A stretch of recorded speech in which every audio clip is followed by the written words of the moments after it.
नमस्कार, आप देख रहे हैं सिटी स्कूप और मैं हूं आपके साथ एडवोकेट हर्षवर्धन सनी। लॉकडाउन 4.0 खत्म हो चुका है और अनलॉक 1.0 शुरू हो चुका है, यानी कि अब सरकार लॉकडाउन को खोलने के लिए कदम बढ़ा रही है और काफ़ी हद तक आपको रियायत दी गई है, वो हमने आपको बताया था।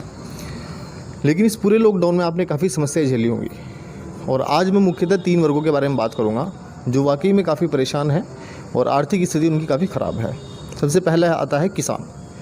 किसानों को हम अन्नदाता के रूप में जानते हैं और वाकई में किसानों ने इस पूरे लॉकडाउन में काफ़ी मुसीबतें झेली भी हैं।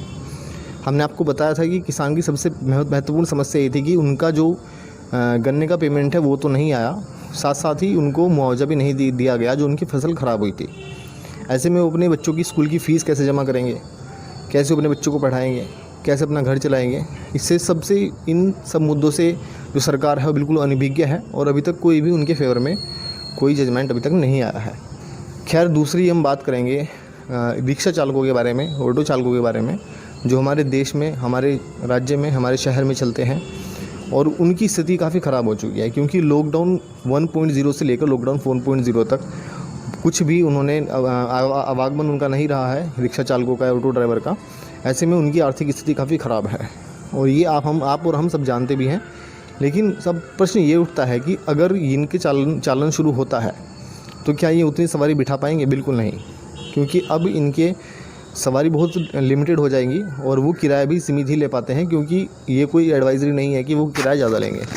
तो जायज़ सी बात है कि उनके सामने समस्या बढ़ रही हैं और क्या कुछ होने वाला है, क्या नहीं होने वाला है, ये तो सरकार जानती है, उनके लिए क्या एडवाइजरी होगी। लेकिन इतना ज़रूर तय है कि उनकी समस्याएँ इतनी हैं कि आप अंदाज़ा भी नहीं लगा सकते। अब तीसरी वर्ग की अगर हम बात करें तो तीसरा वर्ग आता है उन पर्यटन स्थल पर जहाँ काफ़ी श्रद्धालु लोग जाते थे, काफ़ी भीड़ रहती थी। वहाँ अब क्या हो गया, वहाँ जो छोटे दुकानदार थे वो बिल्कुल गुमनामी की ज़िंदगी जी रहे हैं। आर्थिक स्थिति बहुत ख़राब है उनकी और उनके बच्चे जिन स्कूल्स में पढ़ते हैं, क्योंकि अब एडवाइजरी आ चुकी है कि जुलाई में अनुमानन स्कूल्स कॉलेजेस खुल जाएंगे। ऐसे में वो क्या पेमेंट करेंगे, कैसे पेमेंट करेंगे, ये किसी को भी नहीं मालूम। हाई कोर्ट का निर्णय जो आया था वो बहुत गोलमाल था, यानी कि उसमें बताया गया था कि स्कूल सिर्फ ट्यूशन फ़ीस लेंगे और ट्यूशन फ़ीस ही ऑलरेडी बहुत ज़्यादा है।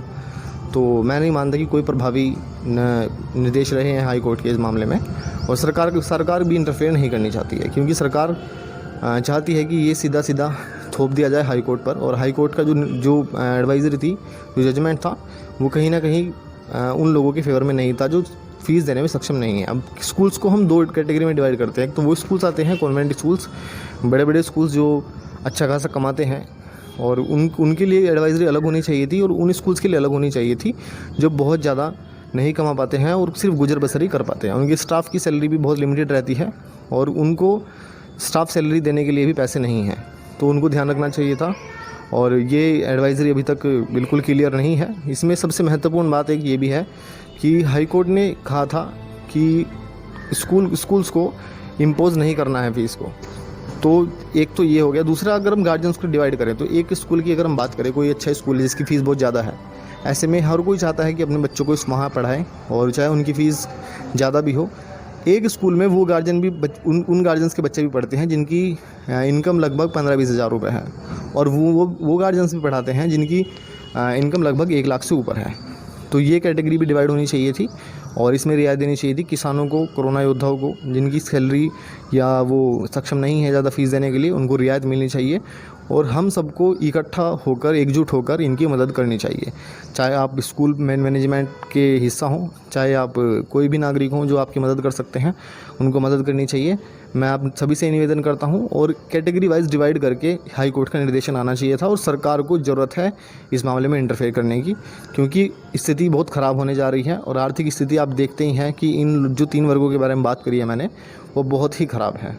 तो उम्मीद करता हूं कि इस वीडियो का कुछ असर ज़रूर समाज में देखने को मिलेगा और हम लगातार बातें करते रहेंगे। आज मैंने 3 वर्गों के बारे में आपको इनकी हालत आपको बताई है। आगे हम सुनिश्चित करेंगे कि किन वर्गों के बारे में हमें बात करनी है। आपका बहुत बहुत धन्यवाद। देखते रहिएगा सिटी स्कूप।